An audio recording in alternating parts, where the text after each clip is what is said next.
তো গাইস বেশ কিছুদিন ধরেই সোশ্যাল মিডিয়াতে একটা নিউজ ভীষণ পরিমাণে ভাইরাল হচ্ছে যে 10 টাকা দামে মাজার প্যাকেটের ভেতরে কালো কালো কিছু একটা পদার্থ বেরোচ্ছে, যার ফলে প্রচুর পাবলিক অসুস্থ হয়ে যাচ্ছে এবং কিছু পাবলিক মারাও যাচ্ছে।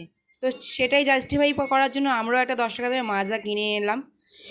এনে এটা কেটে দেখবো যে আসলেই কি সত্যি না এটা পুরোটাই ভুয়ো। ঠিক আছে,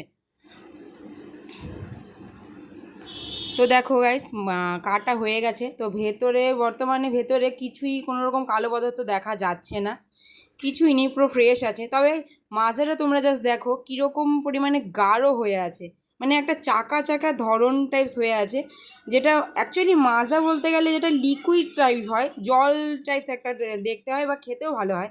যে তোমরাই জাস্ট দেখো মাজাটা কীরকম গাঢ় গাঢ় একটা থকথকে ভাব আছে এটার মধ্যে। অ্যাকচুয়ালি মাজা কিন্তু দেখতে এরকম হয় না।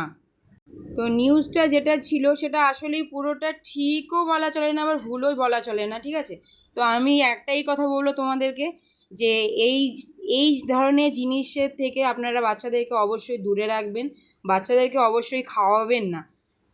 নাহলে প্রায়ই বাচ্চা অসুস্থ হয়ে যাচ্ছে এটা খাওয়ার ফলে। তার জন্য একটাই কথা বলবো যে বাচ্চাদের এটা খাওয়াবেন না এবং আপনারাও খাবেন না।